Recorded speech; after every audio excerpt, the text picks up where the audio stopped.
What's going on, everyone? My name is Tanner Sebastian and I'm the photographer for the Chaps marketing team, and I'm going to teach you guys how to take and edit stunning photos with just your smartphone. Not everybody has access to a DSLR or a mirrorless camera. However, there is an app on your phone that you can get that will take your photos to the next level. The app is called Lightroom Mobile, and today I'm going to take you guys outside and show you how I shoot and edit the photos. When you first open up the Lightroom mobile app, the first thing it's going to ask you to do is sign up with either Adobe, Google, Apple, or Facebook. For me, I already had an Adobe account, so I just signed up with that. Now, after signing up, we're only going to focus on two tabs, the Photos tab and the Camera tab. In most situations, the camera app that comes on your phone will do just fine. However, the Lightroom mobile app will allow you to make the most out of that camera sensor. It does this by allowing you to change different exposure settings that you wouldn't be able to do if you were using the regular camera app, such as shutter speed and ISO. The shutter speed is the amount of time that the sensor is actually exposed for, and then the ISO is the sensor's sensitivity to light. In order to be able to change these settings, you have to change the setting next to the capture button from automatic to professional.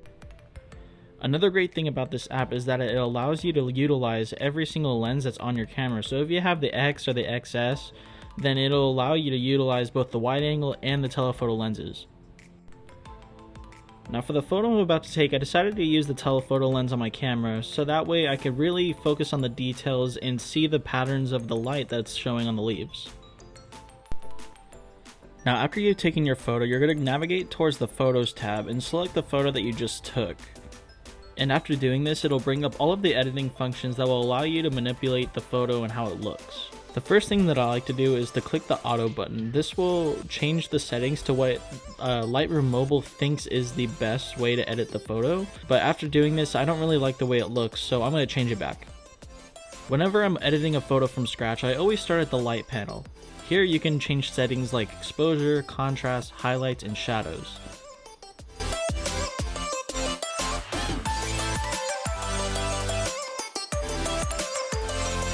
Next, I'll head over to the color panel where I'll slightly adjust the temperature, tint, vibrance, and saturation of the image.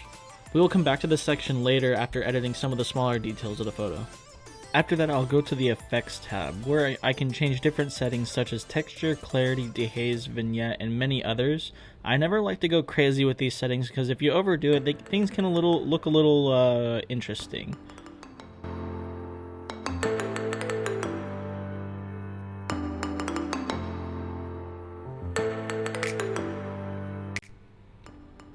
Next, I'll head over to the Detail panel where I'll really adjust the smaller details such as the sharpening and the noise reduction. Whenever you use a higher ISO number, you get what's called grain or noise in your image. And you use noise reduction to reduce the amount of noise that's in your image. But sometimes people like that look.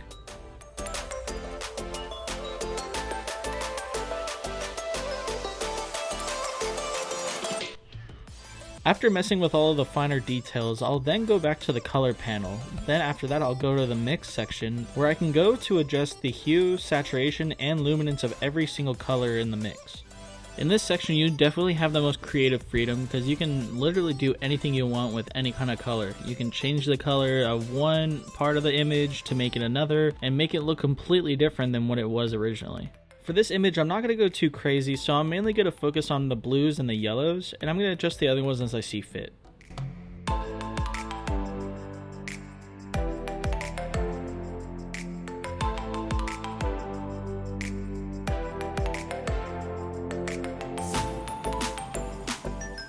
Now with the optics and geometry panel, they kind of deal with the same thing. They both deal with the distortion, whether it is distortion from the lens or a distortion that you want to create yourself.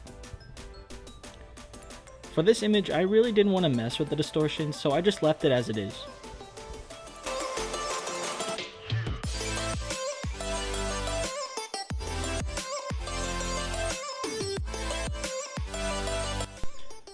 And I think that'll just about do it for my image. Let's see the before and after.